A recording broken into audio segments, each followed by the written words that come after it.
tastafi. Begitu Pak Sekda. Mudah-mudahan nanti kapan waktu saya bisa silaturahim dengan teman-teman yang lain, yang aktivis-aktivis dakwah yang lain ya.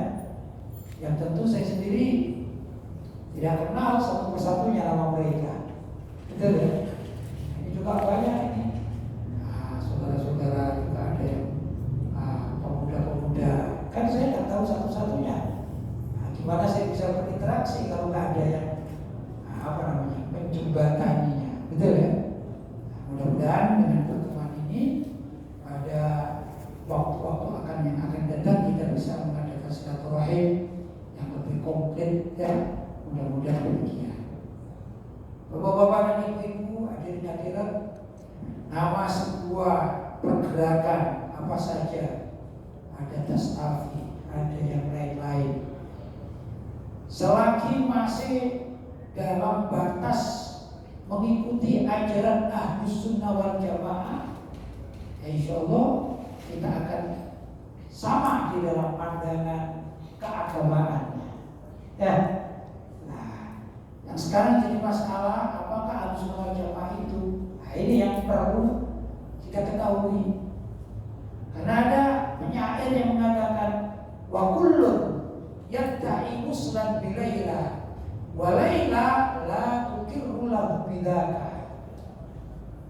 Ini cerita, walaupun ini di masjid tapi tidak apa-apa, berdalil dengan sebuah cerita. Dan cerita ini juga insyaallah orang-orang Aceh yang memang senang dengan kehidupan pakai pantun, pakai gurindam dan lain sebagainya ya, yang suka dengan sastra, kan khasnya Aceh kan begitu ya. Kalau mau menikah saja masih pakai pantun tapi masih ya. Ya. Itu dulu ada cerita namanya Qais Laila atau lebih dikenal dengan Laila Majnun. Pernah dengar ya? Istilah Laila Majnun atau Qais Laila. Qais itu sepupunya Laila, tapi akhirnya saling mencintai. Nah, ya. Namanya Qais, sepupu. Saya katakan lebih mudah dalam bab ini, walaupun tidak tepat-tepat aman untuk takribul faham, memudahkan kepahaman, saya katakan Laila dan Qais itu di kampung A, satu kampung karena rumahnya bersebelahan, ya, tetangga dinding. Kenapa? Karena ayah Laila dengan ayah Qais itu kakak beradik. Jadi satu kampung, satu tempat, ya, satu tembok bisa dikatakan, tapi lain rumah. Tentu nama Qais saat itu bukan dia sendiri, ada juga nama Qais yang lain, tapi sebut saja di kampung B ada Qais, di kampung C ada Qais, ya. Mungkin kalau di sini di Langsa ada Qais, ya. Di mana Lok Sukun ada Qais, di mana ini Lok Sumawe ada Qais, ya. Qais dan Laila. Kata syair, wa kullun yadda'i wuslan bi Laila. Wa kullun, setiap Qais mau dari Lok Sumawe atau dari Langsa atau dari tempat-tempat yang lain, yadda'i, mengaku wuslan bi Laila, punya hubungan khusus dengan Laila, yaitu cinta. Aku adalah kekasih Laila, kata Qais yang satu. Qais yang dua juga mengatakan aku adalah kekasih Laila. Ketiga, keempat sampai dan 100 semua mengaku sebagai kekasih Laila. Wa Laila, abi Laila, la tukirru lahu bidzaka, tidak mengakui mereka semua kecuali Qais yang rumahnya di sebelah ini, tetangga persis satu tembok. Jadi banyak yang mengaku jadi kekasih Laila, tapi Laila tidak menengok sama sekali. Kenapa? Karena syarat dan rukun menjadi kekasih Laila tidak dipenuhi. Ya, jadi rupanya mempunyai kekasih ada syarat dan rukunnya. Ya. Nah, Ahlus Sunnah wal Jamaah juga begitu. Dalam pengibaratan di dalam bab tadi antara Qais dan Laila banyak orang yang mengaku sebagai pengikut, pecinta Ahlus Sunnah wal Jamaah, tapi belum tentu Ahlus Sunnah wal Jamaah mengakui mereka sebagai pengikutnya. Ya, seperti juga Koes. Kalau Koes dari Lok Sumawe mungkin bukan kekasihnya Laila, tapi mungkin kekasihnya Burahayu mungkin. Ya. Tapi yang namanya Laila itu yakin Koes yang aku cintai adalah anak pamanku yang rumahnya bersebelahan dengan rumahku, yang mulai kecil aku kenal dan main bersama-sama. Ini antara rukun dan syaratnya. Ya, ibarat rukun dan syaratnya. Baik, sekarang kita perlu tahu. Terus Koes yang dalam bab Ahlus Sunnah wal Jamaah, ya, itu seperti apa yang mengakui kekasihnya dan pengikutnya? Artinya, kalau ada orang mengaku aku adalah pengikut Ahlus Sunnah wal Jamaah, kira-kira rukun dan syaratnya apa sehingga bisa diterima? Ya. Bapak-bapak dan ibu-ibu juga saudara-saudara para pemuda yang ada di sini. Tentu di antara kita ada yang menjadi murid kalau kuliah mahasiswa dalam suatu perguruan, atau juga kita berada di suatu kerjaan semacam pegawai, ya, mau pegawai swasta maupun pegawai negeri, ya kan? Sebut saja satu pabrik misalnya, kita bekerja di pabrik, kan setiap instansi itu punya aturan, betul? Misalnya pegawai negeri. Pegawai negeri itu kalau bisa dikatakan, kalau salah Pak Sekda, ya, saya diingatkan karena saya bukan pegawai negeri. Saya ikut PT, saya bukan pegawai negeri PNS tapi PT, pekerja Tuhan, dari masjid ke masjid, ikut PT, ya, pekerja Tuhan dari masjid ke masjid. Nah, kalau mau jadi PNS, paling tidak kan punya identitas ijazah, betul kan? Ijazah apa? Terakhir harus ijazah apa? SMA dan S1. Kalau mau ingin daftar jadi pegawai negeri, kata Pak Sekda, harus punya ijazah S1. Ya, loh, kalau ada orang tidak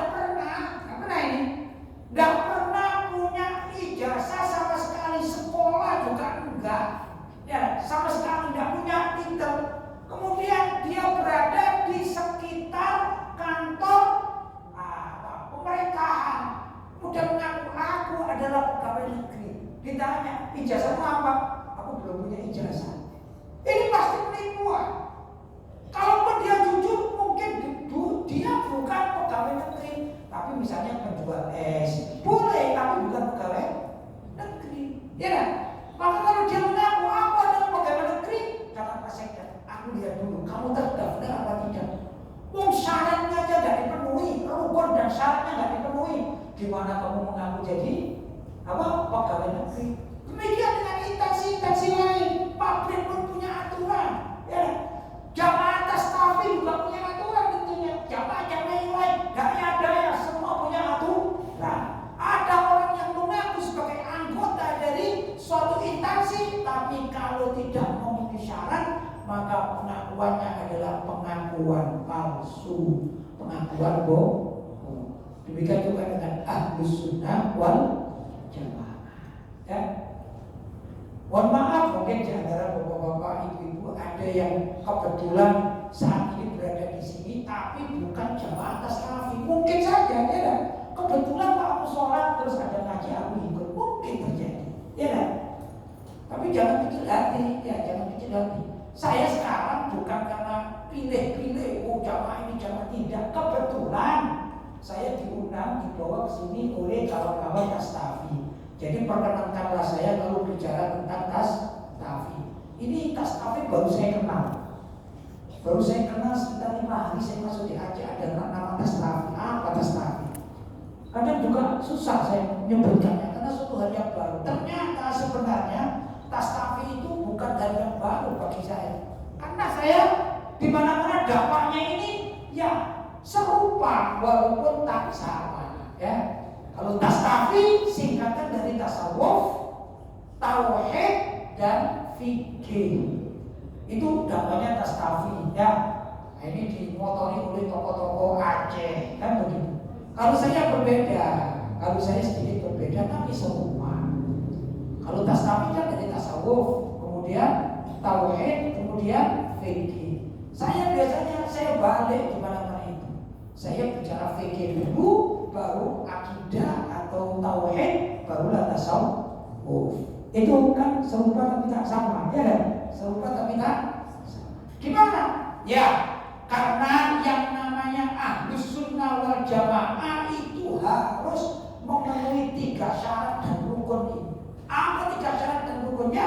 Mereka adalah orang-orang yang mengamalkan fikih, kemudian juga mereka harus meyakini kebenaran akidah. Yang ketiga, mereka harus berakhlak tasawuf. Itulah Ahlus Sunnah wal Jamaah. 3 ini penting sekali ya. Kalau ada orang bisa, saya adalah Ahlus Sunnah wal Jamaah, ditanya, kamu bersyariat, berfikih enggak? Enggak, fikih itu kuno, saya tidak suka. Maka dia membohong besar. Membohong besar. Kenapa? Karena rukun dan syaratnya tidak terpenuhi. Dia tidak mau syariat. Ya. Yang kedua, kalau ada orang tanya, kamu bagaimana dalam keyakinanmu? Ya, aku ini mengamalkan fikih. Ya, tapi ya fikih saja, selesai. Nah, gimana dengan akidahmu? Ya sudah, aku pokoknya Islam saja. Ya, Islam, fikihnya gimana? Yang penting aku ya sholat. Caranya, yang penting sesuai dengan keinginanku. Itu juga tidak memenuhi syarat sebagai anggota Ahlus Sunnah wal Jamaah. Kemudian ditanya, kamu bagaimana yang lain? Oh, aku juga berfikir, aku juga sholat, ya. Kemudian akidah juga aku mempunyai tokoh-tokoh di dalam ilmu tauhid, ya. Misalnya tauhidmu ada ini dan itu, ada 3 tauhid misalnya. Kemudian tasawufmu bagaimana? Oh, tasawuf itu bid'ah, ya ada tasawuf itu. Maka ini juga termasuk bukan Ahlus Sunnah wal Jamaah. Karena Ahlus Sunnah wal Jamaah itu lengkap dengan 3 hal. Apa? Fikih, kemudian akidah tauhid, ketiga adalah tasawuf. Saya terangkan satu persatu. Mohon maaf ini kawan-kawan Tastafi kalau urutannya menjadi berbeda ya, karena memang tingkatannya begitu tingkatannya. Pertama orang, begitu orang itu masuk Islam, asyhadu an la ilaha illallah wa asyhadu anna Muhammadar Rasulullah, atau sudah Islam, kemudian dia Islamnya sejak kecil ikut orang tuanya, lantas balik, ya, maka pertama yang harus dikerjakan setelah melafadzkan 2 syahadatain, atau kalau anak yang sudah balik setelah hulum atau mimpi ya, mimpi keluar sperma, maka yang wajib dilakukan adalah mandi, kan begitu. Dan mandi ini urusan fikih.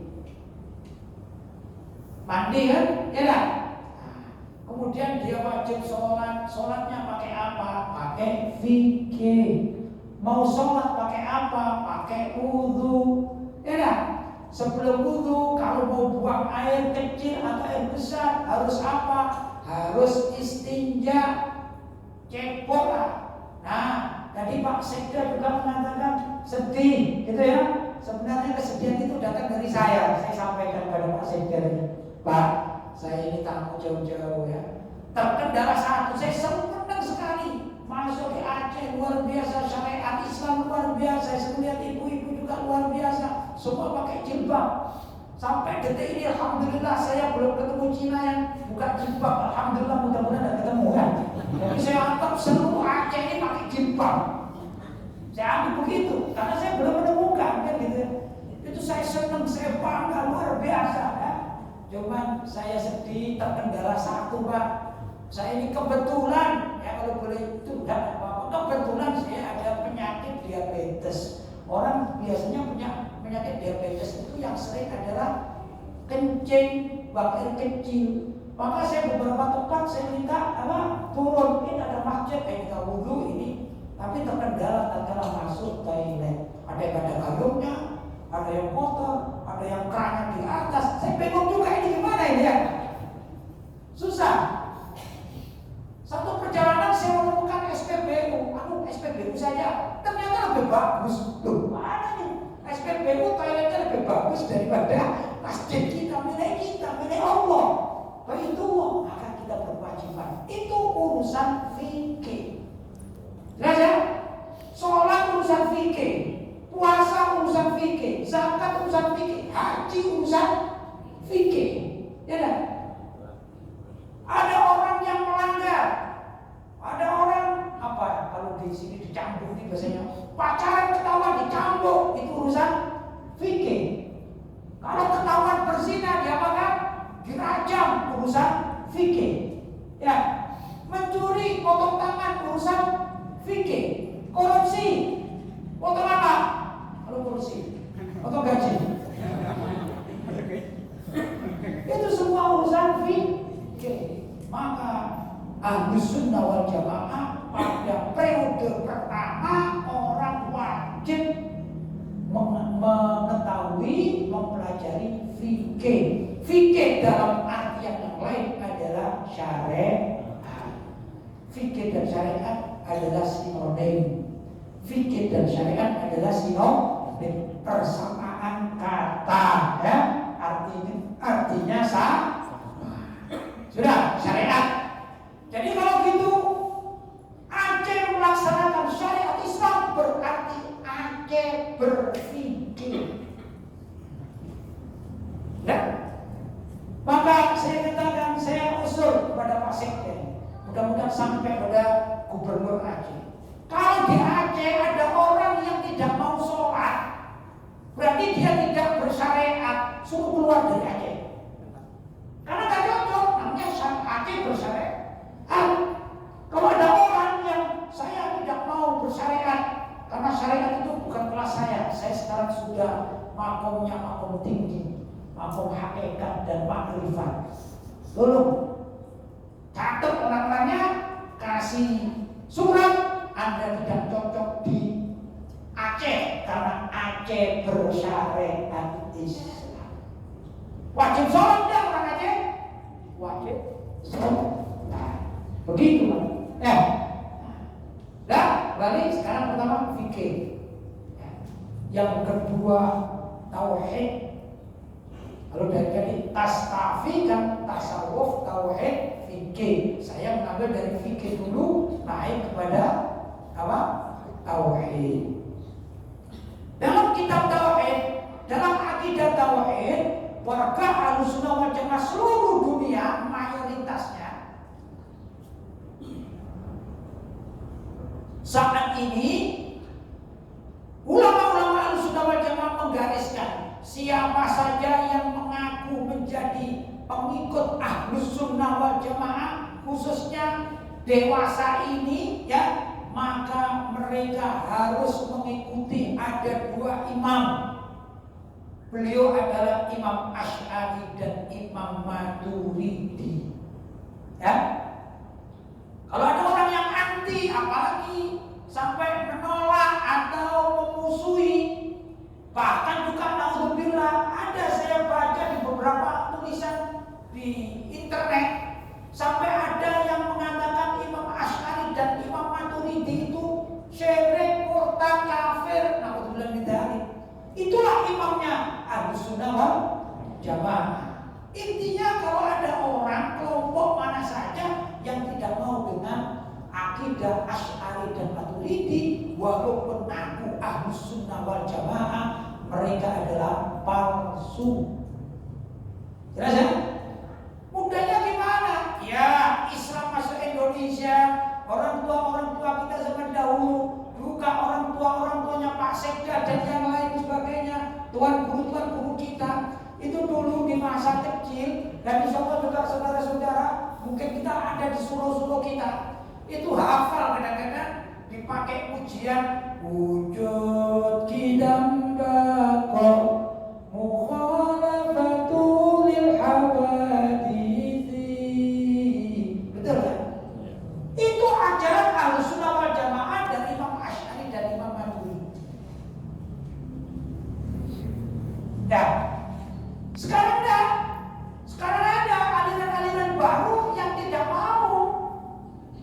mereka mengatakan, oh ada apa namanya, ada aliran-aliran atau apa ya, tauhid yang tidak seperti itu. Mereka meyakini ketauhidan tapi beda dengan akidah Ahlussunnah wal Jamaah.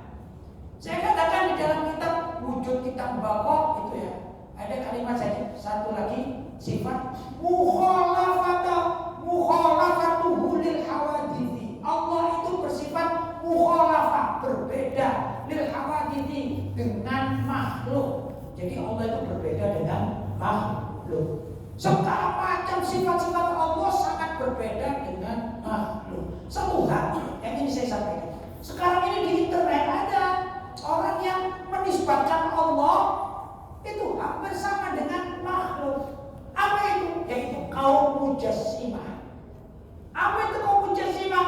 Yaitu satu kelompok yang menisbatkan jisim tubuh kepada Allah. Padahal sudah dikatakan Allah itu mukhalafatuhu lil hawadithi. Allah itu berbeda dengan makhluknya.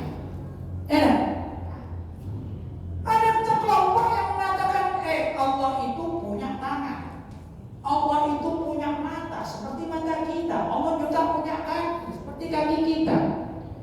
Ya. Dan yang ironis juga dikatakan Allah itu sama dengan makhluk dalam artian apa? Kata mereka Allah itu memerlukan tempat. Allah memerlukan tempat. Maksudnya gimana? Kalau kita buka klik, tanya saja dengan Syekh Google gitu ya, itu orang paling alim seluruh dunia. Ilmu apa saja kalian bisa itu Syekh Google. Ilmu pertanian muncul di Google. Apa saja. Bahkan ilmu mencuri, gimana tata cara mencuri yang ikhlas bisa mencuri. Klik di Google ada ya. Hebat ini Syekh Google. Tanya di Syekh Google. Aina Allah, di mana Allah? Maka orang-orang Mujassimah pada menjawab, Allah mawjudun fis sama. Allah sedang ada di langit. Allah juga sedang duduk di kursi. Seperti saya gini, duduk di kursi. Berarti menyerupakan Allah dengan makhluknya.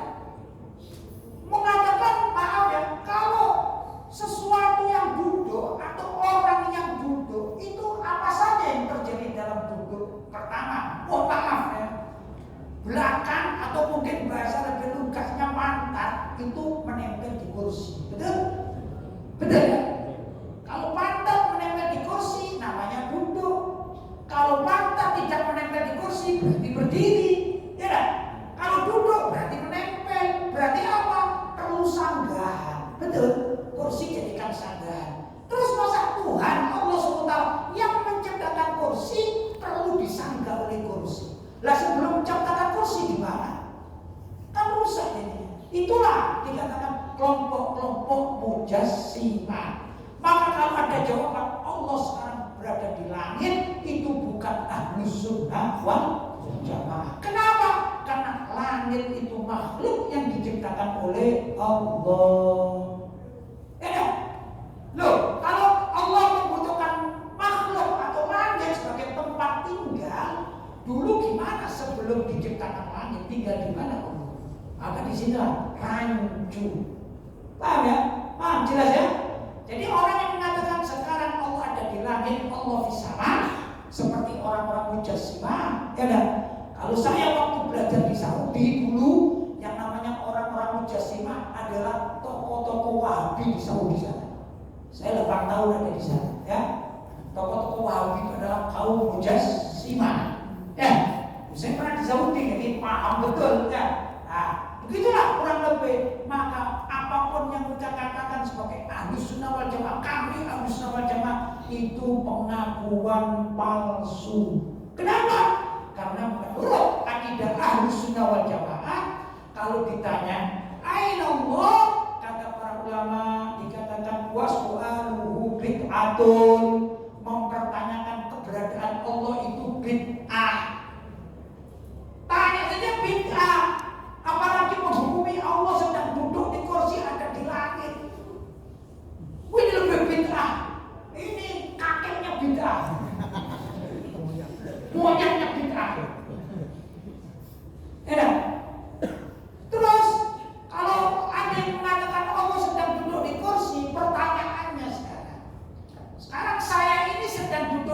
kursi. Kembali lagi mohon kalau nggak ada bahasa lainnya, saya ini susah cari yang lebih halus. Pantat itu saya nggak tahu bahasa halusnya.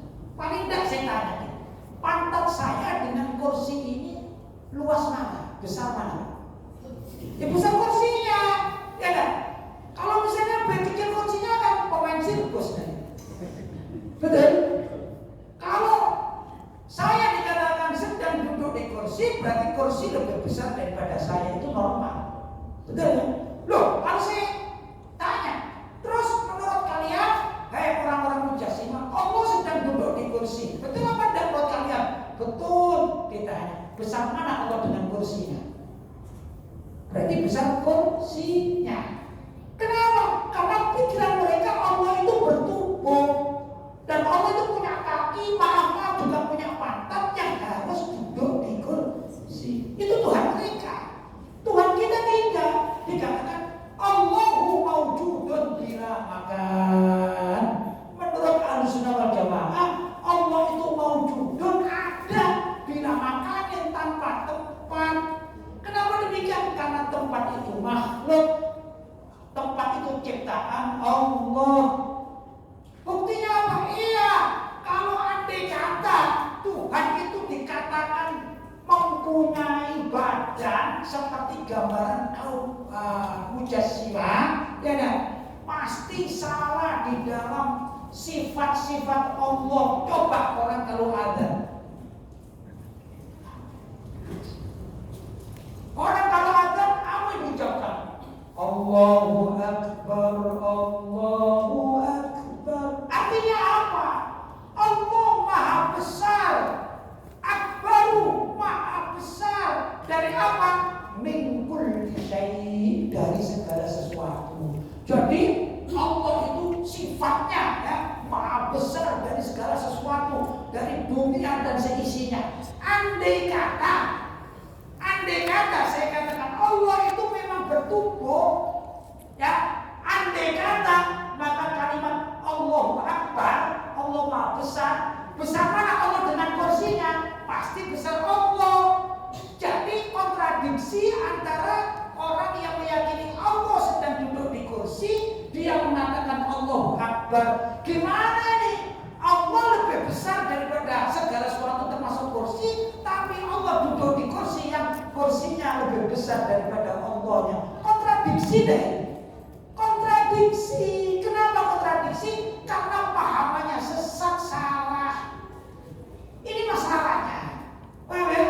Jadi krusial sekali terhadap pemahaman akidah ini.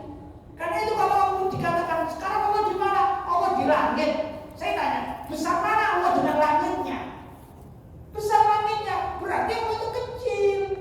Kalau kecil ya bukan akbar, bukan Allah akbar, jadinya Allah asbar misalnya. Naudzubillah min dzalik. Itu kalau misalnya Pak Sekda mendengarkan ada azan, digantilah Allahu asbar, Allahu asbar. Godong makin murtad. Jelas kan?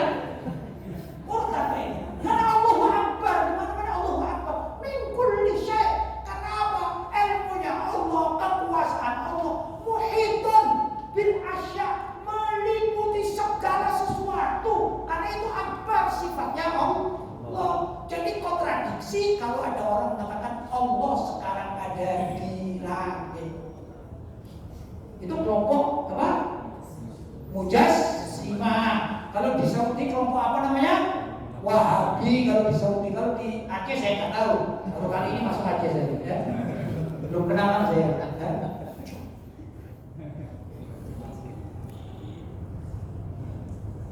Baik, saya lanjutkan tentang sifat Allah Subhanahu wa Ta'ala. Mereka juga kaum mujassimah itu mempunyai keyakinan bahwa Allah sekarang bahwa kita tidak boleh mentakwili ayat-ayat Al-Quran. Kalau kita ingin menjadi muslim yang benar, kata kelompok-kelompok mujassimah ini, maka kita harus memahami tekstual ayat-ayat Al-Quran dan hadis. Tidak boleh ada takwilan apapun. Tidak boleh kontekstual sedikit pun. Ya, harus sesuai dengan nas Al-Quran dan hadis-hadis sahih. Karena itu ada yang mengatakan kelompok-kelompok ini, ayo kembali kepada Al-Quran dan hadis saja. Dalam kutip ada sajanya, walaupun sajanya tidak diucapkan. Ya. Ini juga runyam. Runyam gimana? Ya, coba kita praktekkan dalam pemikiran. Ada satu hadis yang mengatakan, dan ini diyakini oleh mereka. Ada satu hadis mengatakan, yanzilu rabbuna ila sama'id dunya fi akhiril laili. Ya kan? Ada hadisnya. Allah itu turun, ya, dari arsy menuju langit. Namanya sama'ud dunya, langit yang tampak dari dunia, yaitu langit pertama. Langit kan ada 7 tingkat menurut di dalam peristiwa nuzulul Quran, ya. Nuzulul Quran kan diterangkan ada 7 tingkat langit. Nah, hadis ini menerangkan bahwa pada akhir malam, pada akhir malam ketiga, jadi malam dibagi 3 ya. Malam pertama mungkin dari maghrib sampai jam 9, ya. Malam kedua mungkin dari jam 9 atau jam 10 sampai jam 1 barangkali ya. Nah, malam ketiga jam 1 sampai subuh. Nah, menjelang subuh namanya malam ketiga. Hadisnya menerangkan bahwa Allah itu turun ke langit pertama pada akhir malam. Wa yunadi, dan memanggil hal min mustaghfirin, adakah orang-orang yang mohon ampun, ya, yang beristighfar. Hal min tolibi hajatin, adakah di antara orang-orang itu yang berdoa minta dikabulkan hajatnya. Itu kalau kita mohon ampun di tengah malam menjelang subuh, diterima kita tobat kita. Kita berdoa mohon apa saja insya Allah diterima oleh Allah SWT. Namanya waktu-waktu mustajabah. Jelas ya? Nah, itu diyakini oleh orang-orang Mujassimah. Karena Allah itu dianggap punya jisim, maka Allah itu mohon maaf turun. Turun di mana? Ya turun dari ini, turun ya, dari langit turun, sampai di langit pertama. Pertanyaannya, ini setelah hadis mengatakan yang zilu rabbuna, turunlah Tuhan kita, itu nggak ada keterangan hadis atau ayat. Ya telahu, Allah itu naik lagi. Jadi Allah terus berada di langit pertama. Kan kontradiksi. Tatkala ditanya, terus arusnya gimana? Iya, Allah itu berada di arus, padahal arusnya itu di langit ke-7. Gimana ini? Berarti ada 2 Tuhan dong. Tuhan yang ada di arus 1, Tuhan yang ada di langit pertama 2. Apa? Gak ada keterangan. Saya minta dalil sahih ayat Al-Quran kalau ada yang mengatakan Allah naik lagi setelah turun. Gak ada. Yang ada itu pemahaman kontekstual. Kontekstual, ya kan? Padahal yang dimaksud yang zilu rabbuna bukan jisimnya Allah yang turun, bukan. Rahmat Allah, nadratullah, penglihatan Allah, kekuasaan Allah, itu yang turun. Inilah pentingnya takwil dalam dunia akidah. Orang-orang Mujassimah tidak mau. Jadi kontradiksi. Karena kontradiksi, tidak mungkin Ahlussunnah wal Jamaah punya akidah kontradiksi, tidak mungkin. Karena itu kalau ada orang yang mengaku-ngaku Ahlussunnah wal Jamaah, tapi meyakini bahwa Allah itu duduk di kursi, Allah juga duduk di arsy, ya, dan Allah turun ke langit pertama, tapi tidak ada kembali lagi. Ini namanya akidah yang kontradiksi, bertentangan satu dengan lain. Pasti bukan Ahlussunnah wal Jamaah. Jelas ya? Jelas? Baik. Saya lanjutkan pembahasan tentang tasawuf. Tadi kan fikih. Setelah fikih, akidah tauhid, ya kan? Ya saya nukil karena waktunya juga 1 jam. Kalau kepingin lama ya saya menetap di sini 1 tahun barangkali ya. Setuju? Harus siapkan satu lah. Ya, siapkan biar saya kerasan di sini ya.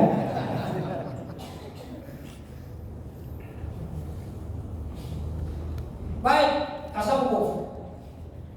Setelah orang berfikih sudah paham. Tadi belum saya sebutkan fikihnya ya, itu mengikuti mazhab apa tadi? Kita ada 4 mazhab yang diyakini kebenarannya untuk detik ini, ya, yaitu Hanafi, Maliki, Syafi'i, dan Hambali. Sebenarnya mazhab-mazhab itu banyak zaman dulu kala, tapi inkorot itu telah punah karena ada yang melestarikan. Yang dilestarikan cuma 4 mazhab ini: Hanafi, Maliki, Syafi'i, dan Hambali. Ya, untuk warga Ahlussunnah wal Jamaah yang ada di Indonesia atau di Nusantara, mereka bersepakat mengikuti mazhab Syafi'i sebagaimana dulu orang tua yang pertama kali menyebarkan Islam menggunakan mazhab Syafi'i. Bukan berarti mazhab 3 lainnya salah, tidak. Guru saya Maliki, tapi saya tetap menjadi Syafi'i, ya dah. Karena kita warga Indonesia. Baik, saya lanjutkan. Kemudian dari fikih meningkat pembahasannya kepada mazhab, kepada masalah tauhid, ya. Kita mengikuti 2 imam, sama tadi Imam Asy'ari dan Imam Maturidi. Baik, kita lanjutkan kepada pembahasan syarat ketiga bagi para pengikut Ahlussunnah wal Jamaah. Apa itu? Yaitu bertasawuf. Apa sih tasawuf? Tasawuf itu akhlak. Jadi kalau ada orang yang anti terhadap tasawuf, berarti dia tidak punya akhlak. Akhlak itu apa? Adab sopan santun. Ya, kalau ada orang tidak mau akhlak, gampangannya orang ini tidak mau adab sopan santun. Kalau orang tidak suka adab sopan santun, berarti orang ini orang apa? Orang kalau saya orang Malang, saya katakan ini kelompok kurang ajar. Sopan santun tidak tahu, Bang. Disuruh duduk, misalnya nih, duduk. Saya aja misalnya sekarang, engkau sedang mengajar, duduklah di kursi. Kasih adab sopan santun. Ya. Terus ada orang, Bang, saya mau di sini, saya mau duduk di sini aja. Ini namanya kurang ajar ini. Dikasih tempat yang pas kok mau di atas. Betul? Tidak punya adab sopan santun. Jelas kan? Jadi orang-orang yang ahli sufi, ahli tasawuf, itu sama halnya dengan kelompok-kelompok golil adab, bahasa Arabnya, bahasa Indonesia kurang ajar, tidak punya adab sopan santun, tidak punya tata krama, tidak punya akhlak, tidak punya tasawuf. Itu semua sinonim artinya. Jelas? Karena itu jangan heran kalau ada kelompok-kelompok yang anti tasawuf, mereka tidak punya adab, mereka masuk masjid-masjid Ahlussunnah wal Jamaah. Begitu mendapat kesempatan untuk sholat jadi imam, maka imam-imam Ahlussunnah wal Jamaah disingkut semua, tidak boleh di situ. Maklumlah ini kelompok yang tidak punya adab sopan santun. Ahlussunnah wal Jamaah biasanya ini masjidnya Ahlussunnah wal Jamaah ya. Sedih Pak Sekda. Saya dengar kadang-kadang di sini dan beberapa tempat, ya. Itu kalau sholat Jumat ada saja warga Ahlussunnah wal Jamaah yang kehilangan sandal. Betul Pak?